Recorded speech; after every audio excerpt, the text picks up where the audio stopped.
an instinct.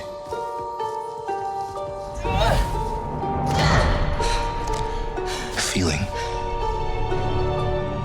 The Force brought us together.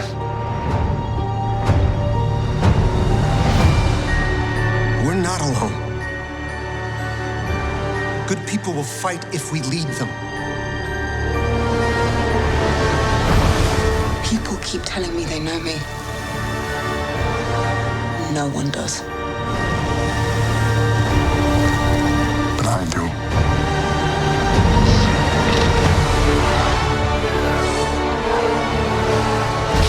Long have I waited. And now you're coming together.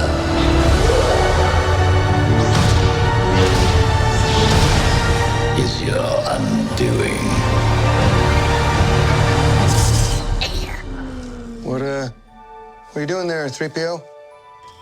Taking one last look, sir, at my friends.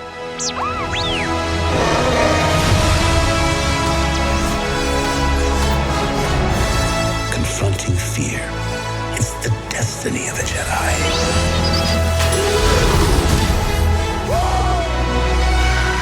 Your destiny.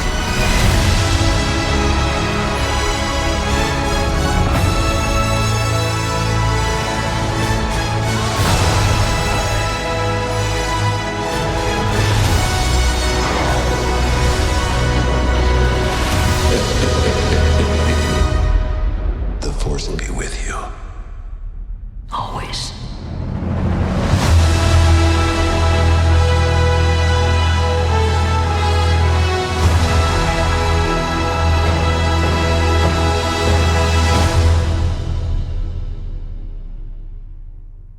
Ladies and gentlemen, welcome to a very special episode of the Jibber Jabber podcast. This week we talk about the Rise of Skywalker. As always, we are joined by Jay Mack and our good friend Todd. Say hello. Thanks for having me on, guys. Cheers. Thank you for having me on, Sunshine. We've already recorded this. It's like a script right there, right? Yeah, somebody didn't hit record, did they? So this is a very special episode where we are going to be talking about the Rise of Skywalker. Myself, a huge fan of Star Wars. Todd, pretty much the dawn of Star Wars. And J-Mac doesn't really like Star Wars. He's more of a Trekkie. But we're going to get in. I'm indifferent on Star Wars. I don't hate Star Wars. You can't hate Star Wars. That's like hating babies. It's just some people don't like babies, but you can't hate babies. You know what I mean? Others would beg to differ. But yeah, a lot of that stuff and more coming up very soon. So make sure you guys go ahead and like and subscribe to us on Facebook, share with your friends and all that cool stuff. You know, the bigger we get, the bigger you guys get to hear. I mean, I know that doesn't make sense, but fuck off, Jordan. Fuck off. That's going to come really. What? Yeah.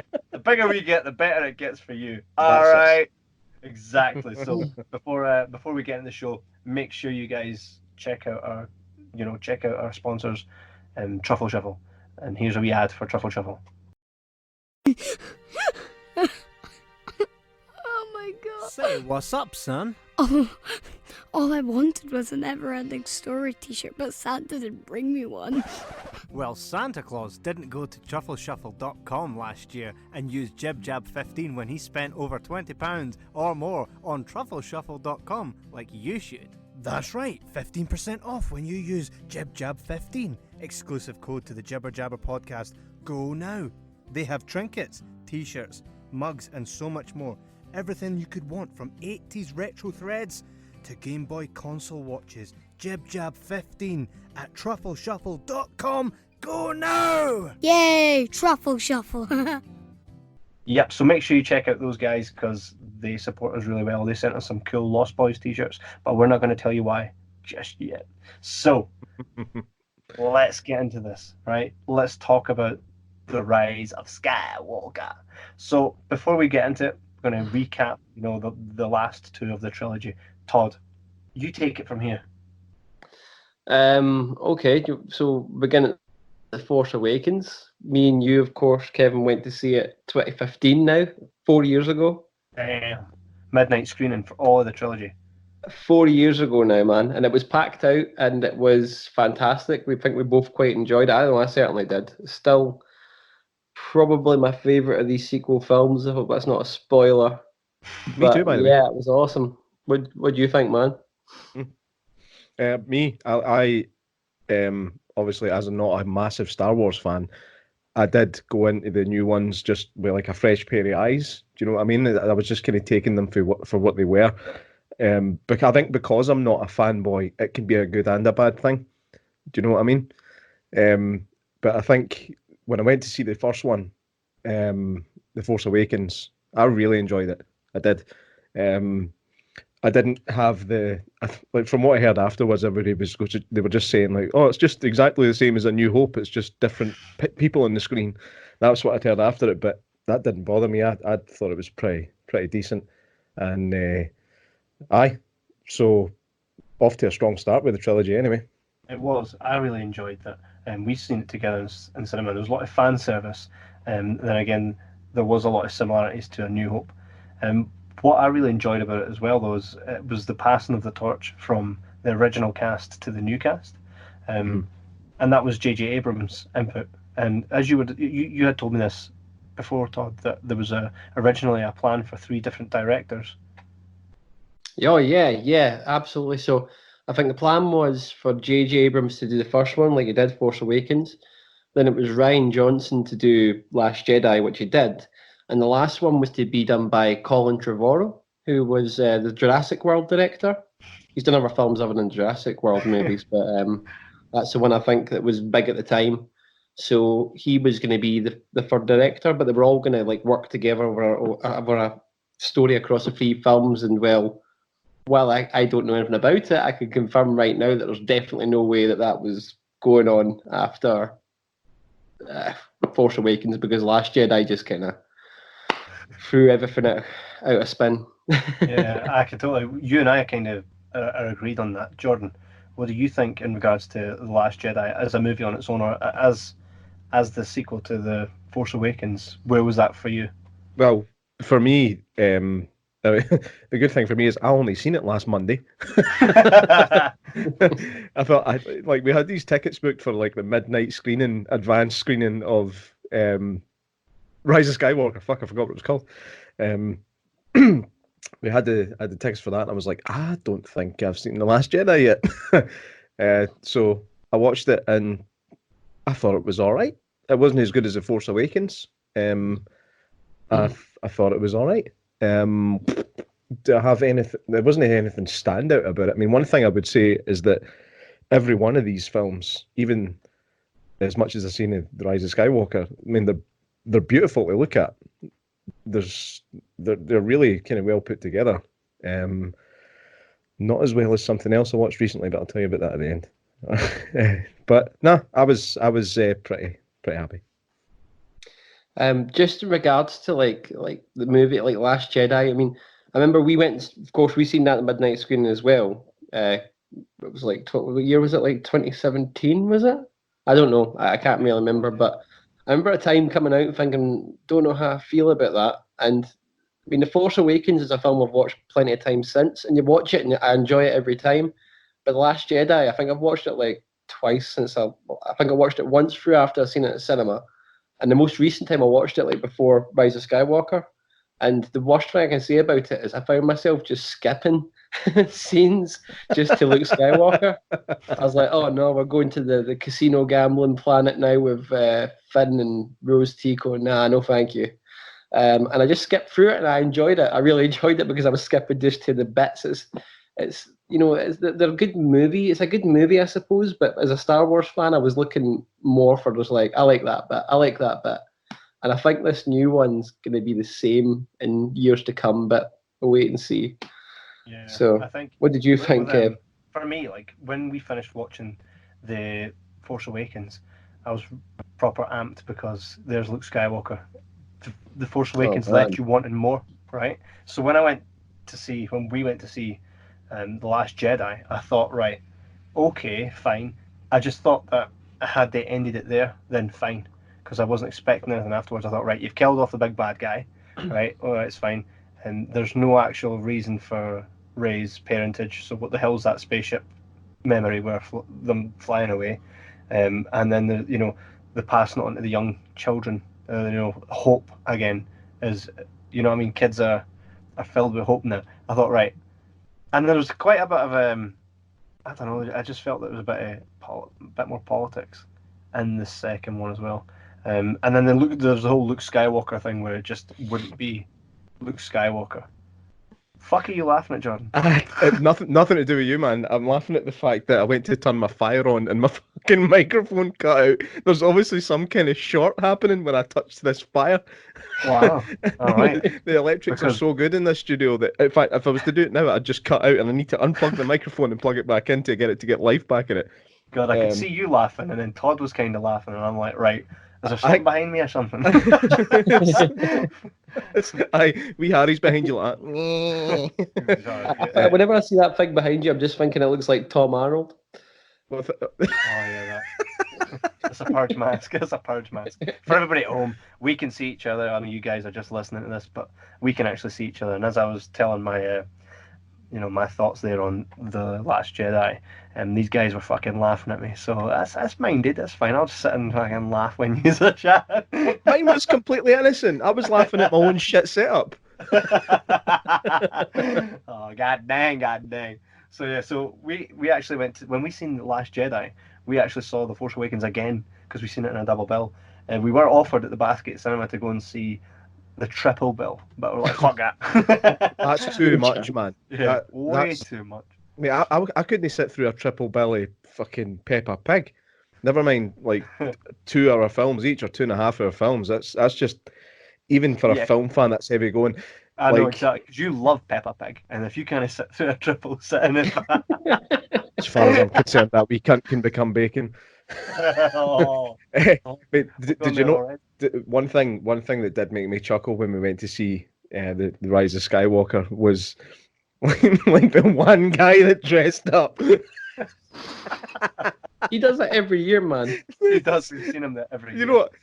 Like, fair play to him. Like, when I seen him, like, he was obviously one of the first there. I arrived there at 10:30, basically through necessity, because I finished work at 10:30 and I live further away from the cinema than my home. Sorry, further away from my work than the cinema is from my work. That's what I was trying to say.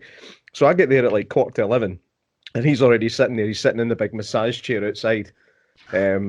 It's funny seeing like a wee kind of chubby Kylo Ren sitting in a fucking massage chair. It was pretty cool. But I didn't expect more people to turn up dressed up, and the only other person that did was your fucking 7-year-old. He's 9, but it's fine. Same difference. Pretty much. If they're not 18, they're everything under. Yeah, 15, 17, doesn't matter, officer. Oh, there we go. Jesus Christ. So let's jump straight back to Star Wars. So we've kind of just given out a bit of a recap there. So we had J.J. Abrams with The Force Awakens, and then we had Rian Johnson take on, and in my own opinion, fuck The Last Jedi. What do you think made J.J. Abrams so much stronger? The Force. I think J.J. Abrams must have been a Star Wars fan and tried to deliver it for the fans. And Rian Johnson, as Todd has previously said, felt like he had something to prove.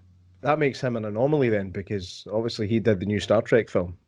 He done the first Star Trek reboot in 2009. Very well, didn't he? Oh, it was awesome. It was phenomenal. I think me and Todd have some things to discuss. Yes, later. This is going to happen. This is very much going to happen. So that's pretty much my viewpoint on that the Rise of Skywalker was a bit of a clean-up job. So let's get into it. On the whole, how was your experience? J Mac, I know you ran out the cinema. So we'll start with Todd. We'll start with me. At the time, I felt that after watching it, I was like, it's not a well-made movie at all. It's clunky. It's an hour and a half to begin with of just video game plotting, Like, you've got to go and get this thing off this person. And then once you get there, it's like, well, first of all, you must get this for me, young boy. And then you get to the place where you've got to get the thing for that person, and that other person turns around to you and says, oh, you need to go and fight the troll and get back my brother now for me. You've got to do this, you've got to do that. It really did feel like that for the first hour and a half. And as soon as it caught up and it was like, finally, we can just heap the fan service, and the last half an hour was just like all of this good, lovely stuff. Are we speaking spoilers, by the way? Are we allowed spoilers? Yeah. Yeah, if you've not watched it and you're listening to this episode, you're a fucking idiot. So. Well, you're going to get it spoiled for you now. I'm not going to spoil it all, but I mean, at that point, they dish out your Han Solos, they dish out your Luke Skywalkers, Real Luke they give you Skywalker. everything to send you home happy. And at the end of the film, I was so mixed because I was like, up to a certain point, I hated this movie. It was badly made. It just did not appeal to me. And in the last half an hour, it's like they tossed me off in the cinema and sent me home happy. So when I look back on it, I'm like, damn it, they got me. I enjoyed it. I'll watch it again. Is it brilliant? Damn it, they got me. I love it. But they got me. Right, Kevin, you're next. Well, like you say, Todd, I felt like that as well. There's a lot, and I've detailed them out here. I've bullet pointed a lot of my gripes with it, like fucking Sith sat nav. you mother fucker! I mean, like literally. He fucking stole that off me. He's done it again. He's done it. In fact, I went a step further and called it Sith nav. I'm fucking taking it before you say it. Yeah, it's funny either way, man. There's a common trait on this show, and because you've heard every episode, Todd. There are times where I'll say something, and Jordan does that very face because it's definitely something he's told me off the podcast. It was the never-ending story one with Jack Black. That was what I remember. I said Jack Black would be a good. No, it was Labyrinth. I said Jack Black would be a good. Labyrinth. Jared. Well, Yeah. Aye, thanks for that one as well. But I totally agree, though. I agree with what you said. I mean, you called it a Sith nav, but I agreed completely that it's a bit fucking stupid. Like, why would the Emperor do that? These two snaps can find me. Hey, I'll go one better. Why is the Emperor? I don't know. Wait, how do we find our way to the Sith? The Sith Wayfinder. It's so fucking stupid, man. It's like they got. Hey, don't forget about the little knife you hold up to the mountains that shows you where the thing is. Oh yeah, I mean, like the compass. That must have been only created like 40 years ago. It's not like it's an old artifact because it's a wreckage of like a 40-year-old thing. So they must have made this knife in the last 40 years. It's like Indiana Jones finding a PS3.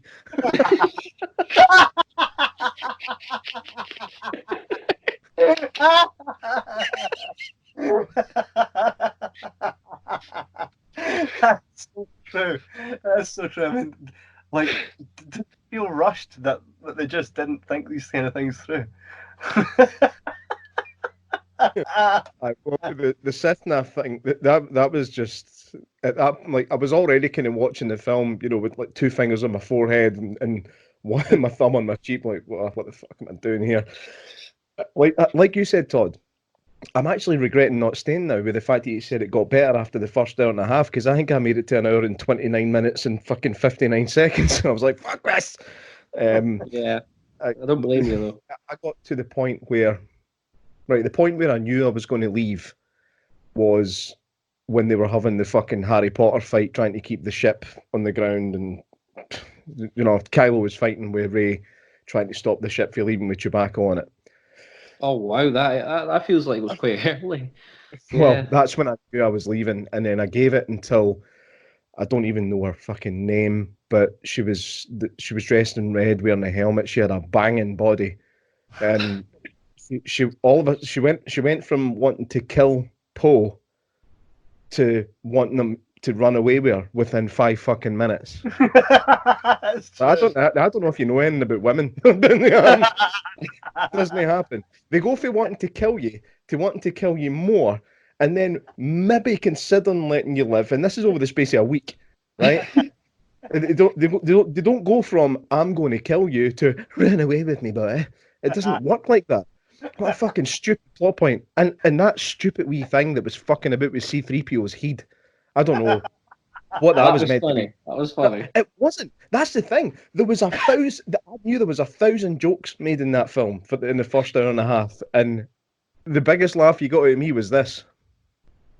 The biggest laugh you got out of the entire cinema was this. None of the jokes landed. None of them.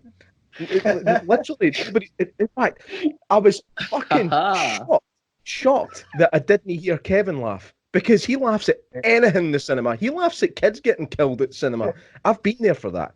It's a very fair point.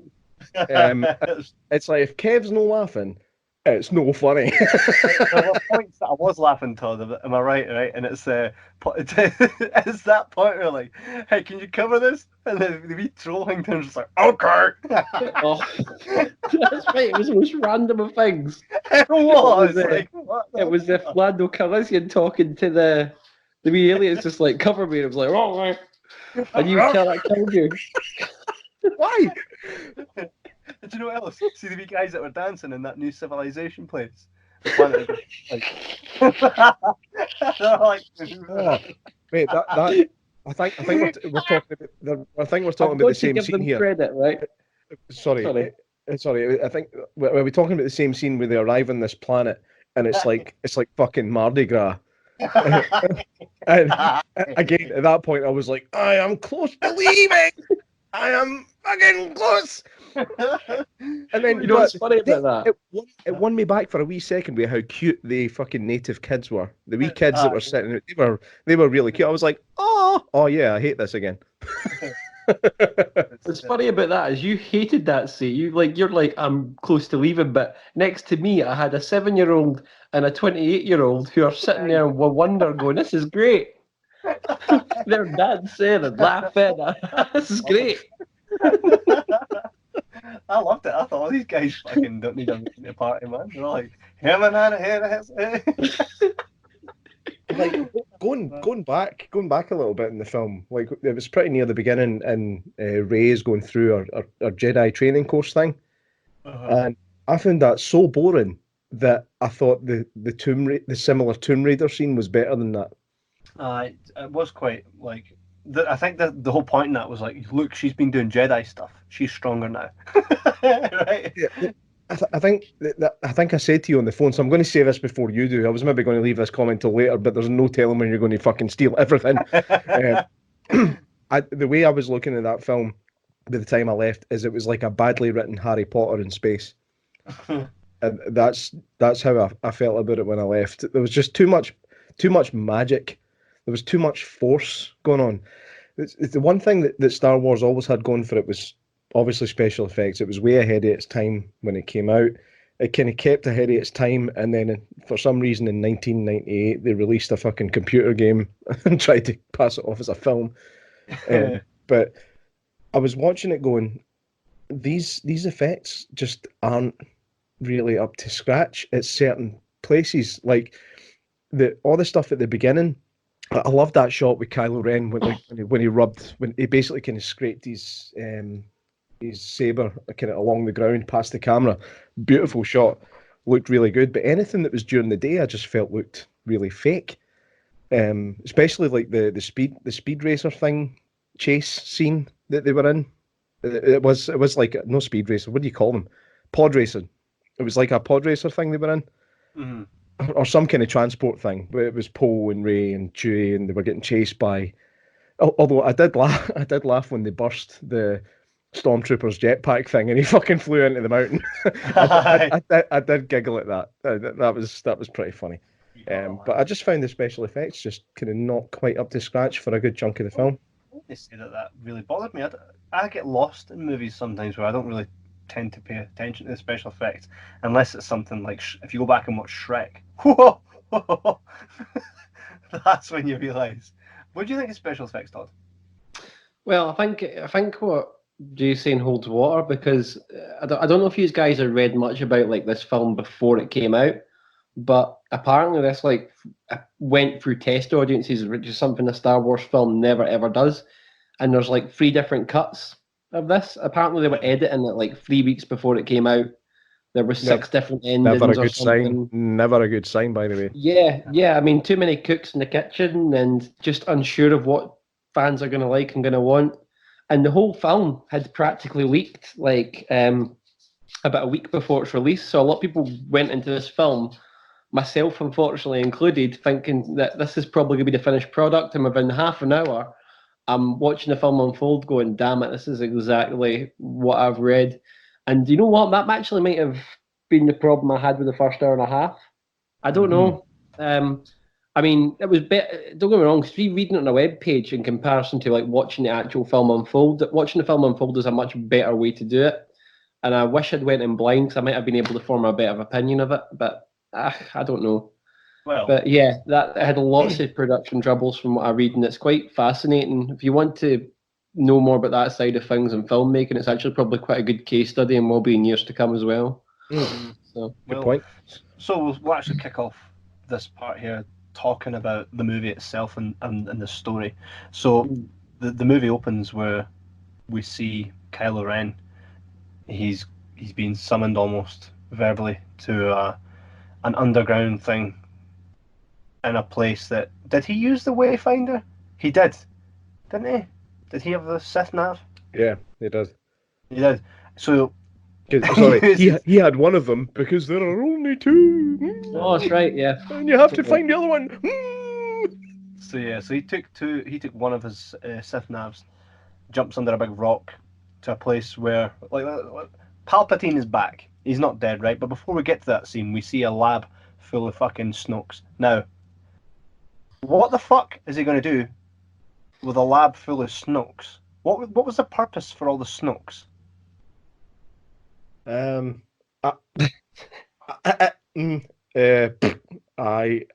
know what I'll do. I'm not dead, so I will build a lab full of Snokes, and I'll take one of them and pretend to be Snoke. Like, what? Is that what was Snoke Palpatine then? Yeah. Thing is, How did he get that far? Snoke was supposed to be the Supreme Chancellor, right? The Supreme Leader, sorry. The Supreme Leader Snoke, who had a bit of character in the first one. In both of them, right? He gets owned, and then it's like, well, Ben then he meets Palpatine, and Palpatine's like, I've been every voice you've heard. And he's been Vader's voice that he called to him through the helmet. And he's like, hey, I can kill you, I killed Snoke. It's like, I was Snoke. Why? Why? Do you think? What reason? Do you think Snoke looked like a foreskin? Aye. Or maybe that's just mine. I should go to the doctor. Yeah, Todd. What? No comment. But no.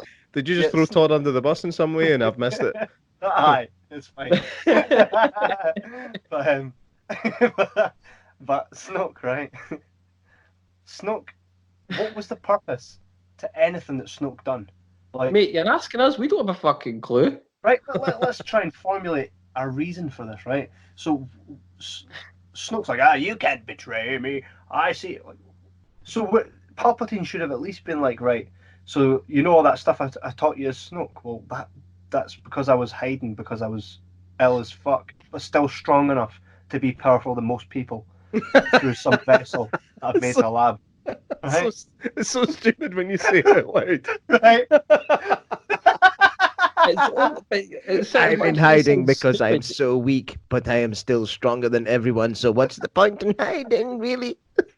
It sounds stupid, but it's got a point almost, because, I mean, that must be it. It's like, he couldn't go anywhere because he's, like, strapped to a forklift.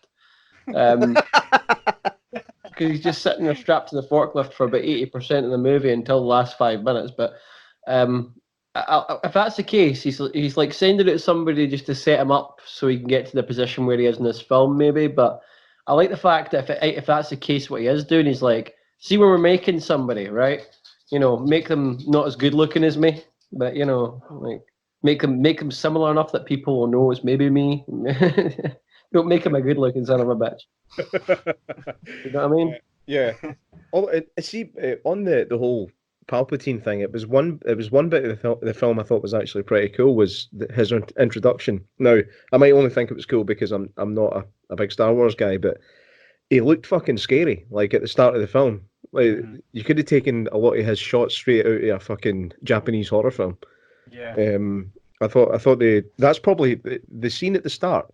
From what I seen, the scene at the start with him was probably the only thing that warranted the 12A rating, as far as I'd seen, because I thought it was kind of scary. Like I wasn't scared, but I could see how it would be scary. You were scared.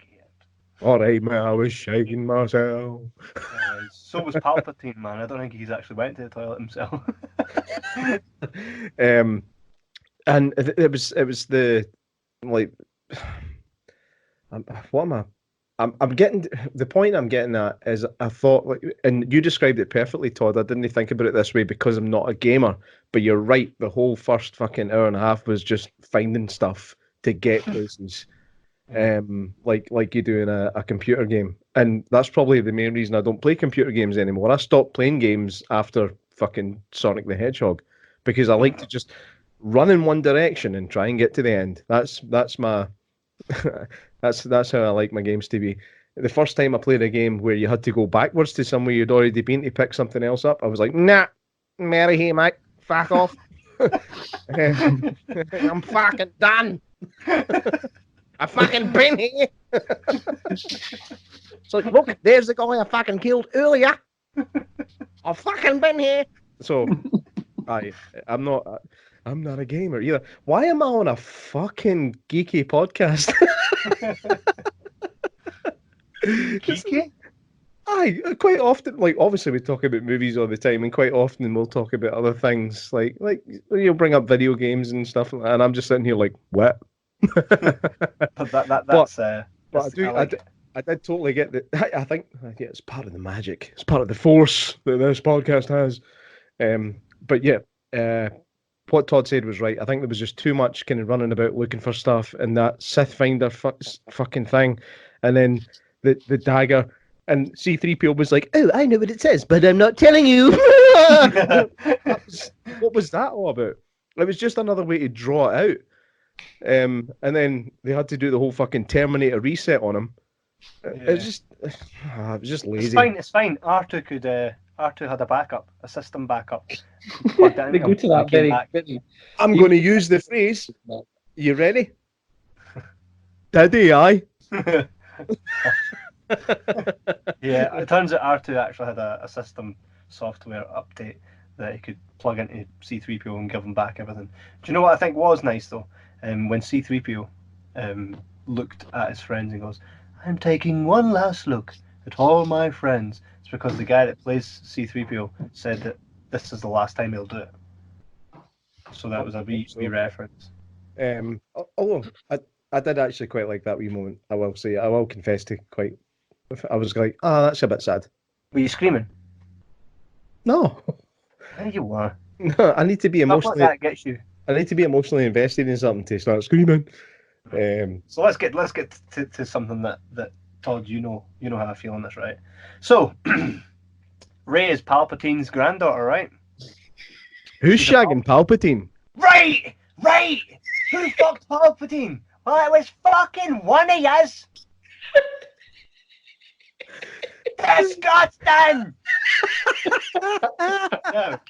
No.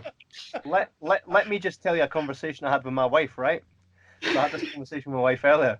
I had on the TV, and it was that moment where, I don't know if you'll know this, Jordan, but I know you will, Todd. The moment where Palpatine is before his transformation, and he's talking to Anakin Skywalker in Revenge of the Sith about how he killed Darth Plagueis, right? Yeah. And I goes to my wife, "Who fucked him?" And she goes, "Well, hear the conversation, right? Well, they could have fucked him there." I'm like, "Yeah, but he's like the age of a fucking granddad there, right? So his kids should have been grown up at this point, and at least having Rey at this point, which would make no sense because Darth Vader hasn't been tamed down yet. He's not even Darth Vader yet, right?" So then I fast forward. Now here's how he looked when someone must have fucked him. And she goes, "Ugh."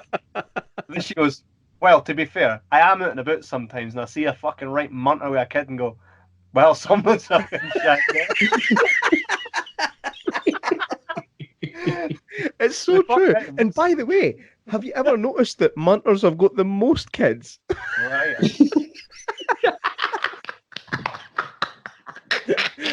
That was not a deliberate stab at Kevin. Oh, holy fuck. Fuck off, Todd. Todd's lost it. All right. I can't backpedal this. Oh shit. Oh no. What I'm saying is, how often do you see an absolute munter walking down the street wearing a Rangers top that says #1 mum on the back of it, smoking a fag, and she's got 8 Waynes? Oh no!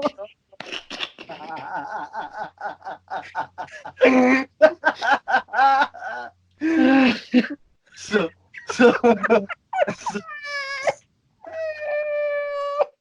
is he alright? Is he alright? What the fuck? Is he dead?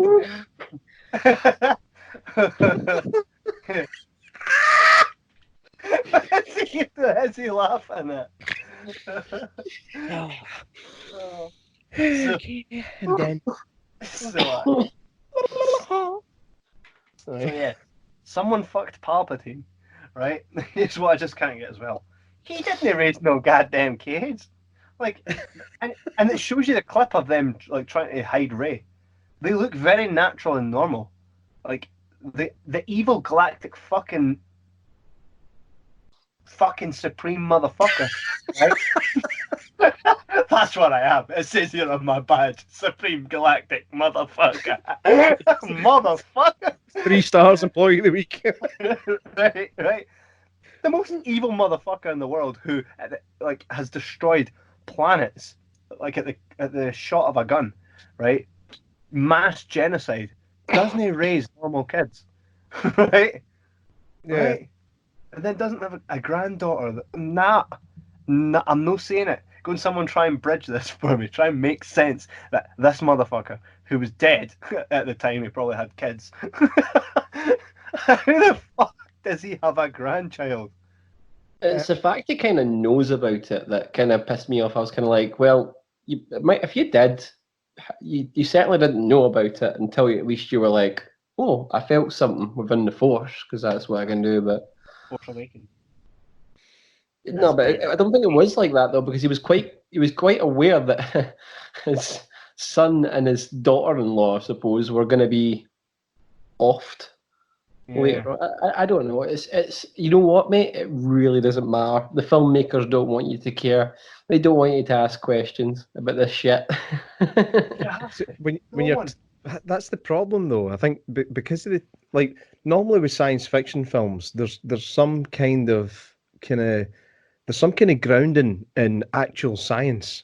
Do you know what I'm saying? Like if you look at Star Trek for a minute, everything, there's nothing in Star Trek that in time won't be possible, right? And I think that's where Star Wars actually, it just becomes a plain fantasy film. It's not science fiction. It's a fantasy film. And I don't know, like for me, I prefer sci-fi. And it's maybe one of the things that kind of annoyed me more about it was, like I said, when it got to that scene when they were having the force fight over the ship that was leaving with Chewbacca on it. And by the way, fucking so obvious that he wasn't dead. It was, if you're going to lose a character like Chewbacca, you see that death on screen. It's a fucking rule. So as soon as the ship blew up and she was like, Chewie! I was like, Chewie's all right, by the way. I guarantee he's all right. He's on another ship. And that it's just where it lost me. It just gets too fucking daft. And I think if you're going to, there's very few genres that can cross over properly. Like you can get horror thrillers, you can get comedy drama, I think sci-fi and fantasy together for me just ends up getting a bit annoying most of the time. If you're going to do fantasy, make it fantasy. Yeah, it has to be just a fantasy film like Legend or fucking Never-Ending Story. I know you love that one, Todd. Todd came to us. That was so funny, man. It's just not. The first time I met Todd, he came up to us after our first ever Jibber Jabber cinema takeover. He comes up to Kev, he's like, "All right, man, how you doing?" He's like, "Oh, thanks for coming." And what Ted said to Kev, Ted? What Todd said to Kev? Ted. That's, mate, I'm calling you Ted from now on. This is how our relationship is. What Todd said to Kev was, "Kev, have you seen that before?" Kev's like, "I love it." And Todd went, "That was a load of shite." He made it! He made it! I always said he could do it. I can't wait for you to go falling out of the basket again! Hey, that movie, you'll admit it, that movie requires a lot of nostalgia. No doubt about it. I'll give you that. But then I could say the same thing about Star Wars, and I think that's why I'm not a big fan of it. Because although I was born earlier than both of you guys, but my dad and my brother, they weren't big fans of it either. And I think that's got a lot to do with it. I think unless your dad can get you into something, then you tend to not really give two fucks about it. That's why I don't like football. For the same reason. I just wasn't brought up with it. Actually, my dad's a huge football nut, and I've always just detested it. Maybe that's why, though. It can go the other way. Do you know what I mean? So, there has to be balance in the force. I'm going to bang my head off my fucking door in a minute. Right? Yeah, so I think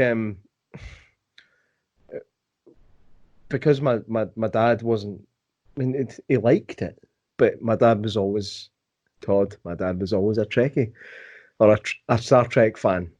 And I think and that's actually one thing that's starting to bother me a little bit is comparing the two because they are completely fucking different. It's like 100%. Star Trek is science fiction, Star Wars is fantasy, and at this point, I just don't think they're comparable at all. I think that they're completely different, and it's possible. I suppose that's why you have to be one or the other most of the time, which is why J.J. Abrams somehow is a genius because he's managed to bridge the gap a little bit. With Star Trek, I feel like you need.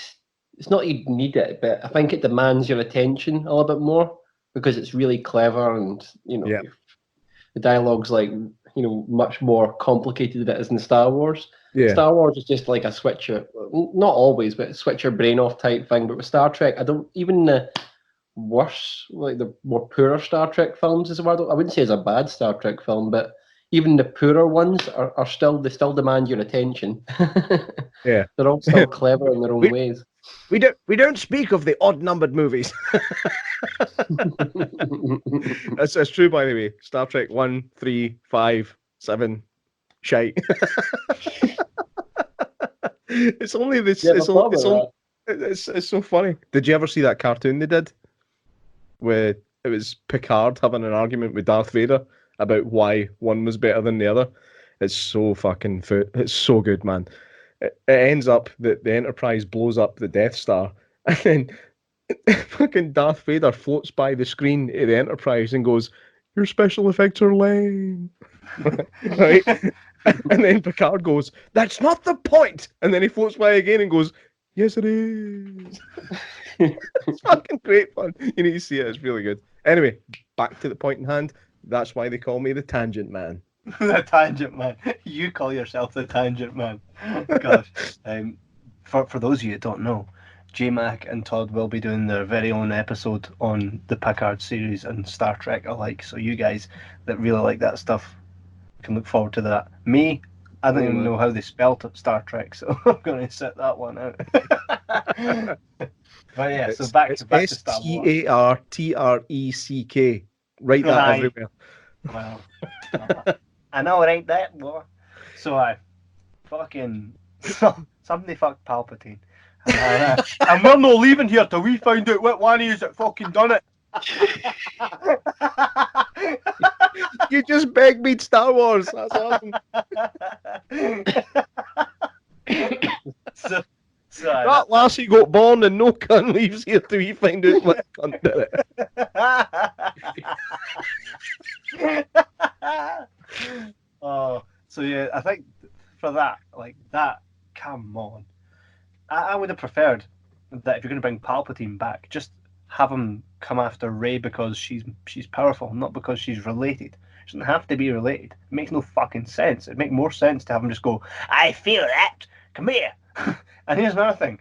So Rey has the whole point in Rey, because all the whole this whole trilogy has been a ploy for the Emperor to get Rey to go to his wee tomb so that she can kill him and then his soul merges with hers. Because that's what happens when you kill someone, right? That's what happened when Darth Vader threw him off that fucking thing.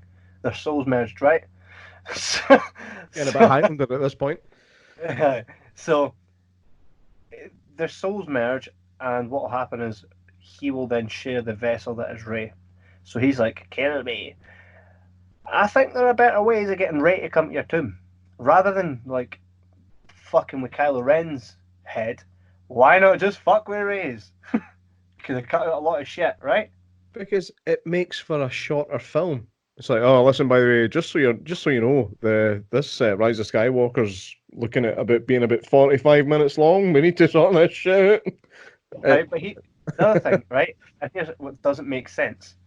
So he's like, she must kill me in order for she needs to swing the lightsaber at me, otherwise, like he's like, I'll kill all your friends and that because they're right up there. I'll fucking kill a lot of them. Hurt me. And then she's like, nah. And then big Kylo Ren comes in and he's like, all right, well, because you two are really strong, like you're very quite tightly bonded, that's fine. I can just fucking suck the life out of you like I'm in Hocus Pocus. Now I'm powerful. How does that even make sense? It's Star Wars. Nah. He's like, oh, well, wait a minute. I don't need you to kill me anymore because there's Kylo Ren. And you're both quite tight, right? You're quite bombers. You're bombers. It's fine. I'll just suck the fucking life out of you and that'll make me strong. It's the point that Todd made a second ago. The thing about Star Wars compared to Star Trek is that you can just switch off and go, all right, okay. That's why. All right. 100%. Straw hands. Pull hats. And I think it's one of the dangerous things about pulling films like Star Wars apart is you're going to find more holes in it than Swiss cheese. And they've been doing really well trying to cover all the holes, like Chewie getting his medal, explaining why there was a fucking weakness in the Death Star.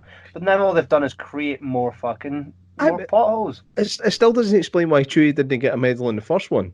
No, but they gave him one. It's like, here, Leia's dead. You want a medal? Aye. What point did you leave the cinema? I'm curious. What's the last part you remember?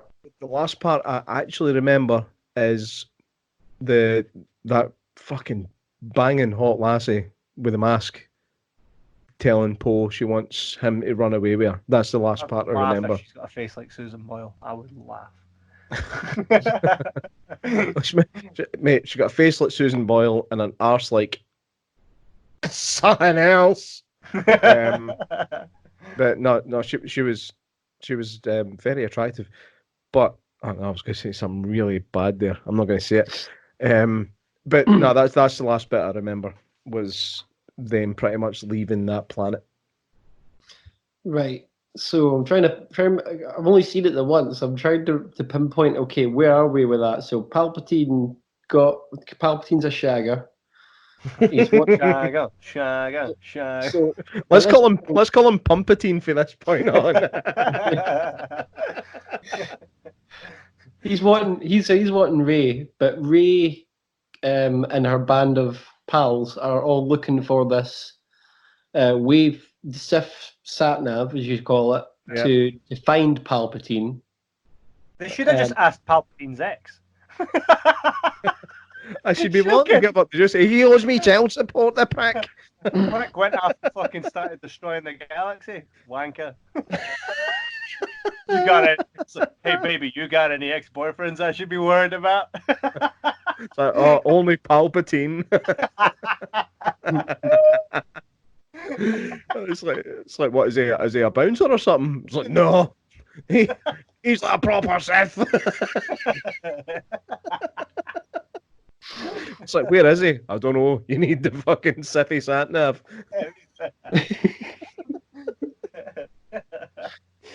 Oh fuck! I'm gonna actually come out. I'm gonna go on Dragon's Den with a wee pyramid-shaped sat nav and call it the Sith nav, and just get shot out of the room. What if his ex was actually pissed at him because she thinks he fucked off? But what actually happened is Darth Vader threw him down a big fucking shit in the Death Star that blew up, yet he's still alive. And now he's hiding in a cave. This is turning into a really fucking good episode of Jeremy Kyle. Could you imagine that? Could you? You got Palpatine. He threw me down a chute. Coming in with a fucking forklift. Ray walks out, all raging. The crowd's like applauding away. And she walks out, all raging, and moves the chair away from him. You know the type. He picks the chair up and moves the fuck away. You're my granddad. I've never met you. How come I've never met you? She comes out wearing like fucking skinny, holy jeans. And she's got like a denim jacket on with furry cuffs. And she's like, "You make my dad." It's like, "I know, I'm your grandfather." Where's this going? I don't know. I'm just talking shite. But the whole point is, Star Wars is Jeremy Kyle in space. There's too much inter-fucking family shagging going on. And also, can I just say how much the word Raylo infuriates me to my fucking soul? Raylo. You must have seen this shit. Or Raylo. Aye, Raylo. I've seen it, but this is what they're calling the whole Kylo Ren and Rey fucking romance. If it wasn't there a romance, they kissed once. He gave his life for her. Oh, it's just there's too much. Oh, mate, you just spoiled it for me. I've not even seen it yet. You had your chance. I took my chance to fucking leave. I'm cute. I want to like continue because I'm quite interested in the fact that you've left at a point. So you've kind of left at a point where you're like, okay, what happens next? So I'm going to ask you, what do you think happened next after you left? I want to see how cause some of it you already know, but where did you think it was going? Well, I imagine Jeremy Kyle said, "Palpatine, you're a terrible grandfather," and then after that, I actually don't know. I stopped caring. I genuinely didn't care anymore. And that was the problem. I had no interest in finding out where it went. And I don't, like when I spoke to Kevin was the one that told me what happens at the end. Normally he does it without me wanting him to, but in this circumstance, I was quite happy for him to tell me. And I was still like, basically, when he told me everything that happened, I was like, all right, fair enough. And I just didn't care about anybody. I thought, and by the way, like I was going to say Cameron Poe, Poe Dameron. Poe Dameron is a shit replacement for Han Solo. I think his character's just weak. I don't see the point in him. And the same thing with Finn. I don't find them compelling. I find them a really wooden actor. It's like they're just ticking a box, and there's no strong. In fact, the strongest character in the whole thing has been Kylo Ren, and that's just down to Adam Driver because he's got presence. I mean, he might have a face like a welder's bench, but he's got screen presence. I did like most the only points in the movie where I was actually half interested was when Rey, Finn, Poe, they weren't in it. That was the only bits that I found interesting, and that's bad when you're only bothered about the baddies. True, so true. So side note actually, I heard that if you were looking to find nude pictures of Rey, there's a picture of her topless, but she's a corpse. I'll take it.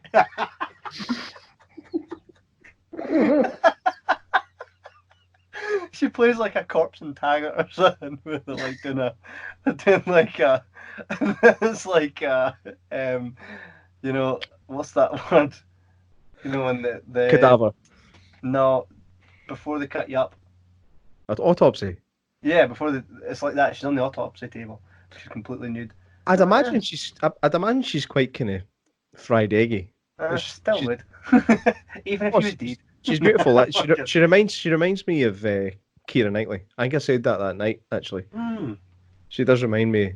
She is like the new and improved Keira Knightley, right? Daisy Ridley. I wouldn't say improved. No, I wouldn't say improved. You wouldn't say improved. No, she's not a good actress. Definitely not. No, I mean like in regards to how she looks, because Keira Knightley has that whole you could open a tin of beans with her face kind of look.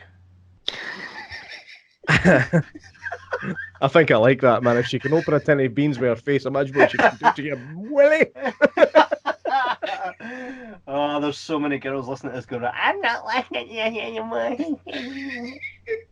Do you know, my sister actually had this podcast, not this one, obviously it's not released yet, but she had one of her podcasts playing in the car when my mum was in the car. Is that the one when I said your mum reminds me of that lassie you said you would do? Thanks for that one, by the way. That's he said he would do Caroline Munro, someone we've met on the show. I heard about it. Yeah, I heard that one. Yeah. He said he would do her, and it just so happens his mum looks just like her. My mum got into the car with my sister, and she's like, are they swearing on the radio? And my sister was like, no, this is Jordan's podcast. She's like, oh, you know what? I would listen to that, but there's too much swearing in it. I'm like, oh well, fuck it.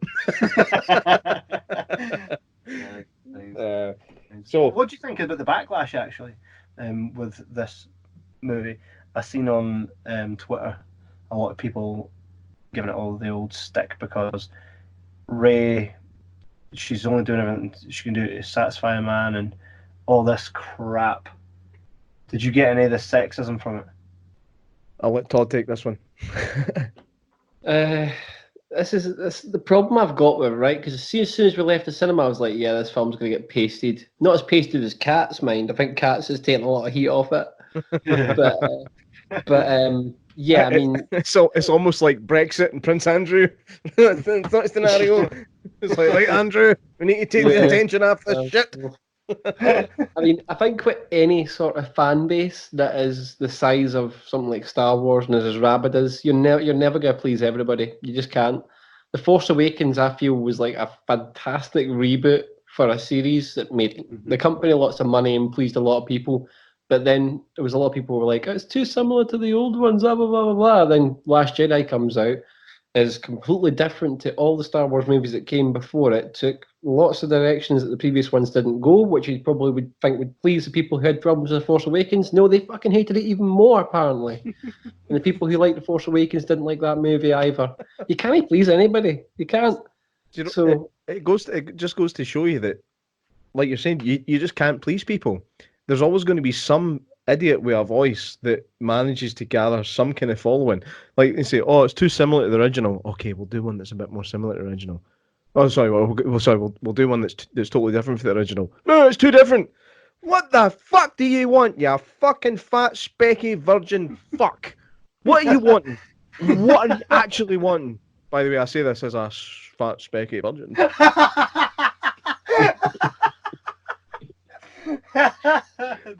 I'm sitting here looking like John. I'm sitting here looking like John Travolta and fucking. Oh man, fanatic. You definitely do.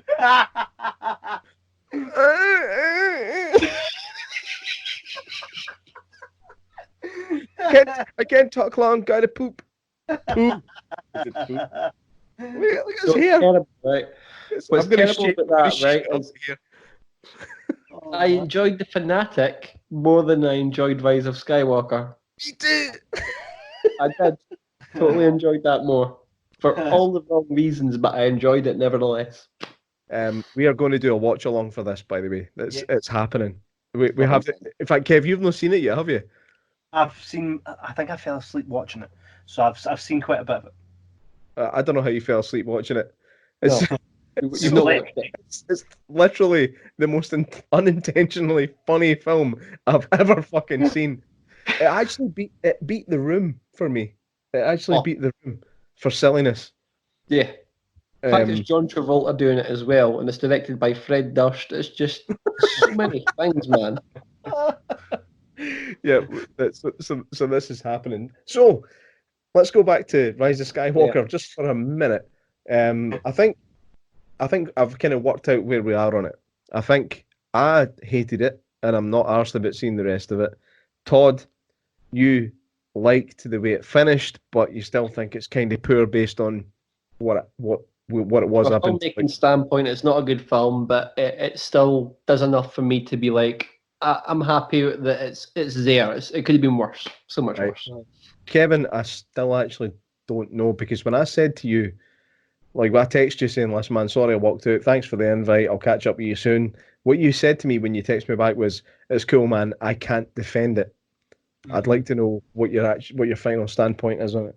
Well, I can't defend it. There's obviously issues, like you have already alluded to already. There are issues with how it's filmed. There's issues with the dialogue. There are issues. But it's Star Wars.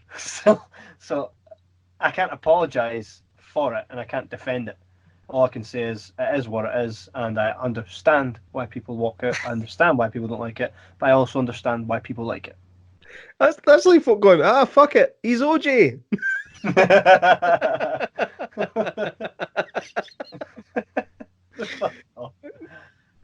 Right. I'll definitely be watching it again for many reasons. I love seeing Palpatine back on screen. I love the dark character, and I think, the only thing I hate about it is if you were going to have Palpatine be the bad guy, fucking have him, essence of him in the first two at least. Make there be more that he was coming. Do you know what I mean? Don't just bring him back at the start of the last one and then fucking do him in. But they didn't know they were going to do that. They didn't know. J.J. Abrams was like, "All right, you go and do what you want, Ryan Johnson." Ryan Johnson was like, "Yeah, Snoke, fuck Snoke," and it was kind of like, "You've just killed my baddie." Exactly. That's exactly what happened. I was building him. It's like when you're building a sandcastle and some guy comes and stamps on it. I was fucking building that. You've just fucking broke it. What am I going to do? Jay Mack is stepping back. I was fucking building that. Can't believe somebody's taped down the back of that. You taped down the back of my fucking program. That's what happened. That's literally what happened. They taped off the VHS tab and went, right, I'm doing it my way. I'm re-recording this shit. And then they handed it back to J.J. Abrams, like, thanks. Ryan, yeah, I've not actually watched The Last Jedi, so everything's still cool though. You still keep to the story. I made a few changes. Not major though. All right, kill me. Hey, bother. He fucking turns it. He's like, "What's this?" Leaving somebody to look after your house when you're on holiday, and you give them a phone. You're like, "Everything all right?" They're like, "Aye, everything's cool." You get home, they're like, "By the way, just so you know, see the first week you were away, the dog died." What the fuck have you done? So, I think as far as J.J. Abrams is, though, right, bringing back Palpatine probably was the best idea. I mean, you didn't have enough time. God, they didn't have enough time to put any fucking story in it. So let them build a new bad guy. They had to give you a familiar bad guy because you already know his backstory. Well, apparently you don't, because he fucking has kids and a fucking mortgage. Do you know, I think the first half of the film, for me, could have been played entirely with the Benny Hill theme tune over it. All right, okay, I can still follow this, even though there's no... All I can hear is music, I can still follow what's going on. There's a sat-nav, and that is all. That's literally it. Sat-nav and a dagger. That's the whole hour and a half. Nothing else fucking happened. Nothing else happened. So I've got a knife and fucking Google Maps. Mint it. Google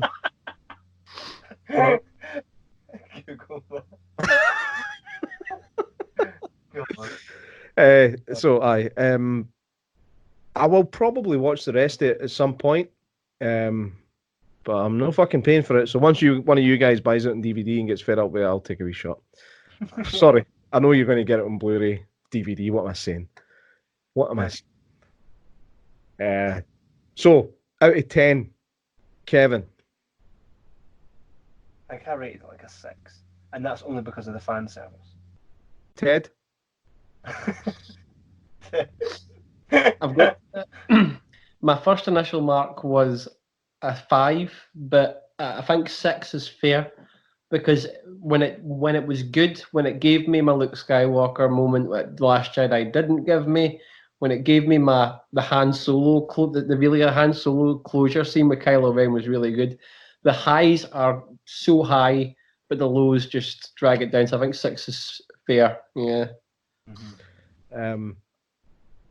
I was going to rate it like a 2 or a 3, but because I'm a good guy, I'm not going to give my rating on it because I haven't seen it all. And until I see it all, I can't give a proper rating on it. It just, what I did see, I did not fucking take to it at all. Yeah, the best parts are at the end. Yeah, it won't be higher than a 6. If you've yeah, it won't be higher than a 6 for you, I don't think.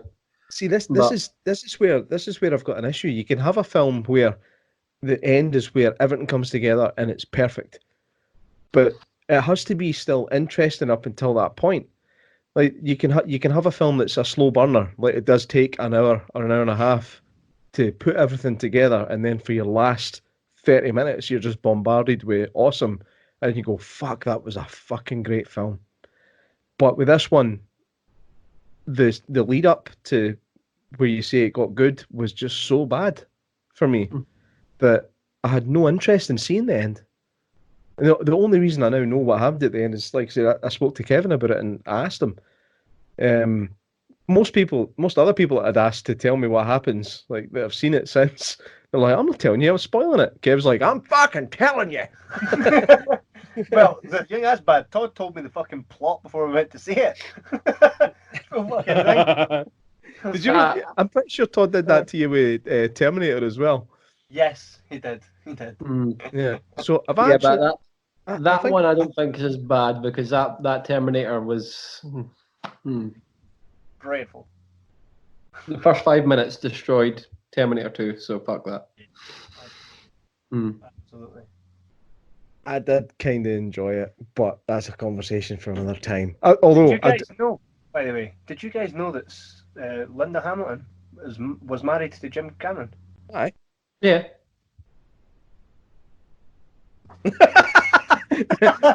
So, moving on. Did you know she has a twin sister? Yes, that's how they managed to do the whole fucking mirror scene in Terminator 2. That was cut for fucking no good reason. He was just an average content viewer. What can I say about Davey? He really didn't like to subscribe too much, you know? He was a nice young boy. It's a shame about what happened to him, you know? Until one tragic evening.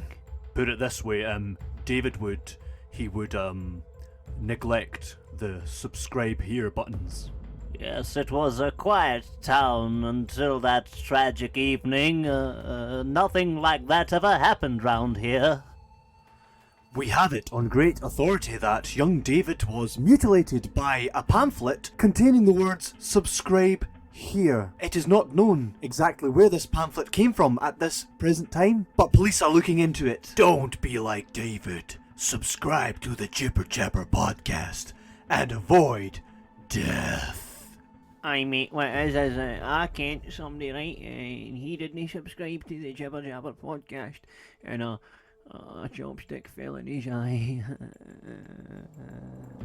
Subscribe to the Jibber Jabber podcast now. Aye mate, you need to go and subscribe, like, cause it's a curse, and if you didn't subscribe it kills you. Disclaimer, curse does not exist or kill you. Okay, so now we're going to move along to the comment section of our community on social media, which you should be following by now. So we're going to go to Facebook first. So Jack Logan said, "Now that I've seen it, I personally thought that it was really good, and J.J. Abrams has done a good job wrapping it up until Disney run out of money. Ha ha ha. 8.5 out of 10. You say that's a fair comment?" That's high. That's fucking high. But he's still a young child, this guy, right? He's Quite a young. young guy, I would say. I think he's 15. He's nearly 16. Right, I think.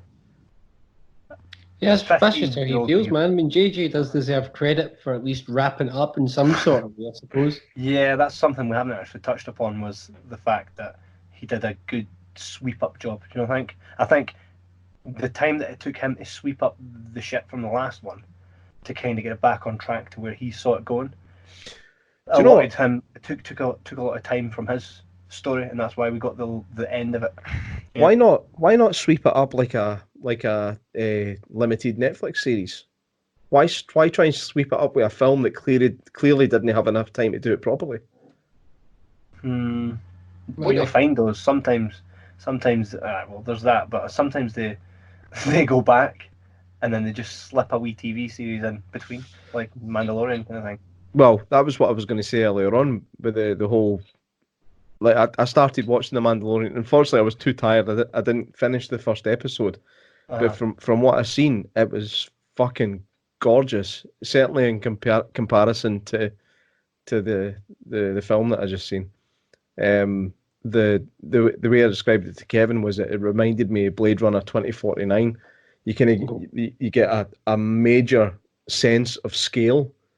You can really feel. I think that like the first episode is kind of set in a world of ice, basically, and you feel like you're standing there with nothing for miles around, and it does a really good job of making that feel like properly real. Even the kind of daft, like when the monster showed up, I was like, oh, it's going to get stupid. But even the monster that popped out from under the ice, I was like, oh, that actually looks kind of good. Looks a lot better than that fucking stupid snake thing that showed up in Rise of Skywalker. What was that? And she done the whole fucking Crocodile Dundee hang on it. I think the whole purpose on that, I think the purpose with that was just so we know she could do it because of the final scene. It was just a way of saying, here, look, she can already do this. Because had she just done it for the first time in the movie at the end, you'd probably be like, what the fuck was that thing she done? That's probably where they got that from, right? So we've got another comment here from Kyle Martin. And he says, despite the negative reviews on it, I enjoyed the movie. It was a vast improvement on The Last Jedi, 8 out of 10. So, I mean, another 8 there. I agree. I preferred it to The Last Jedi. So here's another one, right? This fella called Jonathan Williams. I almost cried in the car, but mainly because I realised that there was no point in the Disney trilogy at all. Oh, you poor bastard. What do you think, Todd?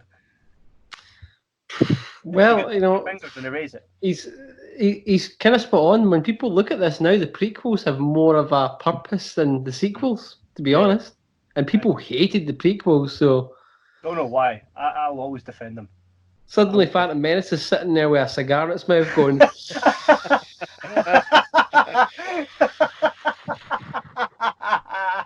you new black sheep, son. So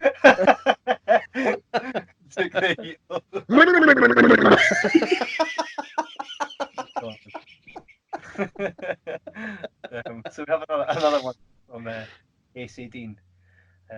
Sounds like all the critics were crying too, although these are the same people that said The Last Jedi was the greatest Star Wars movie, so I'll probably love this. And this is someone who actually hasn't seen it. Right. I wonder what he thinks now that he's possibly seen it. Maybe touch and let us know. And another final here. Just finished The Rise of Skywalker, and truly it was a fitting end to the saga that began 42 years ago. I was in tears and it moved me in ways I'm still processing. J.J. Abrams and the whole team did the series justice. The Force is with us all, always. That's from H. From who? K, as in like her name's K, like Yeah. K-Y, and then just H. KH. Right. K. That's how she feels. That's fine. The only problem that I've got is that sometimes films like this can suffer with overly positive reviews from people that convince themselves that it's good. Yeah. And that's going to be a major player in the fact that it's still got a rating of. In fact, to be honest, I just checked it a while ago. It's still got 7 on I think the longer it's out, the quicker that's going to drop. Yeah. and it's basically because people don't want to admit that it's actually shit. Or it's mostly shit. It's shit certainly for about an hour and a half. Like I say, I can't speak for the rest of it, but it's like fuck. I'm trying to think of another example. Something that, to be honest, I think I was a bit like that with Terminator Dark Fate. I was generous to it because of how much I loved the first two. But if I wasn't inclined to be as generous, I could probably turn it and go, nah, it was just another Genesis. It was quite shit. What was the reaction when Terminator 3 came out? Was that the initial reaction for that very positive? I don't think it was a shit one. That's you though, Kevin. I think I've got to agree with Kevin. Actually, I'm quite an apologist for Terminator 3. Dark through the hand. Again, that's the point. I think it could possibly be because of the whole, the first two are so good, I have to convince myself that this one's good. And it's just not. Terminator Dark Fate is a shit ton better than Terminator 3. And you can argue with me about that until the fucking cows come home. We will argue about this. We will. Patience, honey. I'll have that fucking argument, mate. I will. Terminator 3 is... Do you know, it's the first time I can remember when they started 12A-ing the fuck out of stuff. You know what I'm talking about? Yeah, I remember that was a victory for me and Kevin, I think. I was like, yes, I get to see a Terminator film in the cinemas. I was convinced it was going to be 15 or 18. No. That benefited us. And I think that's where the new one kind of clawed it back a little bit compared to the third one. I won't even bring the other two into it. But no, I think that, I mean, there's times where you'll see a film come out, then like it'll be a sequel to something, and then the first people to see it are all the super fans, and you'll see it. It's like, holy shit, this sequel's sitting at 9.2 on IMDb. 2 weeks later, 5.2. It's because normal people won't see it after that. Phantom Menace has been out since 1999 and it's at 6.5.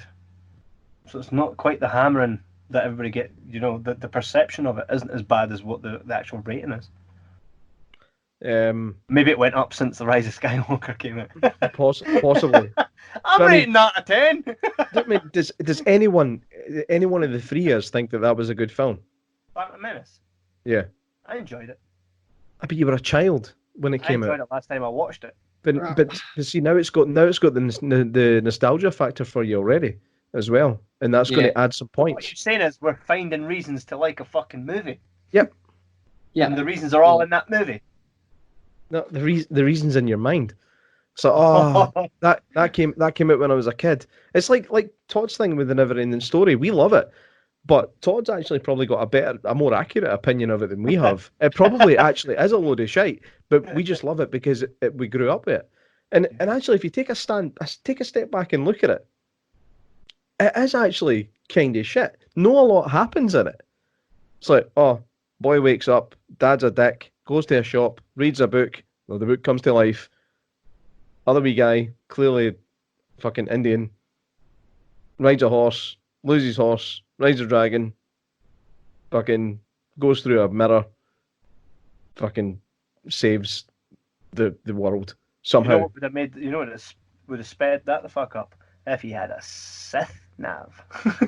Aye, the nothing nav. The nothing nav. He'd have found it right away. Or no, the nothing. So I'm not going to shit on Neverending Story. I'm never going to shit on it, but I think it's the fact that it was out when we were kids has got a lot to do with it. I remember loving Mac and Me, for fuck's sake. Mac and Me's a classic. But yeah. It's not. It's fucking terrible. I watched it 5 years ago or something. It's ridiculous. It's also on Amazon Prime. For those of you listening, check out Amazon Prime for some top titles. Why the fuck's it called The Rise of Skywalker? Because that's her name. They ask at the end, what's your name? She goes, Ray Skywalker. Yeah, but it's not. That's just like me being, my name's Kevin Forrest. Totally fucking isn't he? I'm Jordan Wells. Nice to meet you. Yeah, totally. So she's not really risen either, has So, she? and that was another thing. I knew as soon as they asked Ray what her family name was, she's like, I don't have one. I was like, she's gonna come in at the end and say she's Ray fucking Skywalker. She's actually a Palpatine. Doesn't make sense to me. Rise of It would have Skywalker. actually been more powerful if she said Palpatine, because Palpatine's such a like the Hitler of the Star Wars world. Yeah. Yeah. And to have somebody that was like, I'm a Hitler, it's kind of like, oh well, we're going to turn that. Hitlers are good now.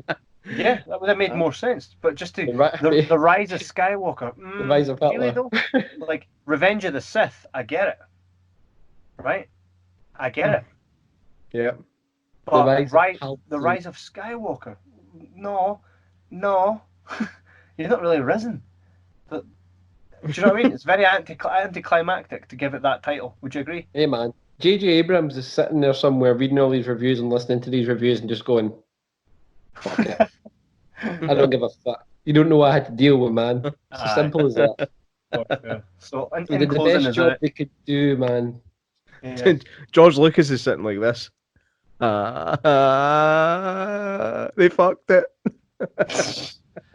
Doesn't matter. I mean, he's got enough money to fucking last more lifetimes than Palpatine. I did see a meme yesterday, possibly, and it was of obviously Mark Hamill saying, "Yous have ruined the new movies. Yous have ruined them." And somebody went, "No, actually, Mark, you've ruined them. You're the only one that's been going online and ripping into folk for saying that it's good. You're the only one that's been whinging about the fact that it went a different way to what you wanted. You're the one that fucking spoiled it." What's your thoughts on that? I think he knows Luke Skywalker. If anything, he knows Luke Skywalker just as much as George Lucas knows Luke Skywalker. So for somebody to tell him that he's wrong for having his feelings about how his character should have been portrayed. I agree with you, mate, but at the end of the day, it's an actor's job to turn up and do what the director's vision is, man. Yep, and it's exactly what he done. So yep, exactly. That's what the actor's job is. If the actor wants to do that, then be the fucking director or writer. Simple as that. I'm actually starting to think that maybe Mark Hamill, just when he was filming that scene in The Last Jedi, actually did just fucking fade away. There wasn't even a special effect there. He was just like, fuck it. I'm done. And they've just that's the biggest. That's the main thing that I didn't like about this sequel trilogy was how they handled Luke Skywalker, man. Mm-hmm.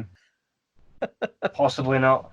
So this concludes our episode here of The Rise of Skywalker. So we hope you guys listening enjoyed it as much as we did. And make sure you check out our podcast on Podbean, iTunes, Spotify, and everywhere else like YouTube, Facebook, Twitter, all that cool stuff. Go like, subscribe. I have been Kevin Wells. You have been... I have been Jay Mack. One thing I want to say just before I pass on to Todd to say that he has been Todd is that our episodes might be slightly less frequent than they have been, but simply because of our side project, which we'll tell you about later. But we're still going to keep our fingers in the pie. And you have been... I'm Todd, and thanks for having me on, guys, again, and Merry Christmas, everybody. Anytime. Merry Christmas, you filthy animal. What is my Christmas without you? And a Happy New Year. Goodbye.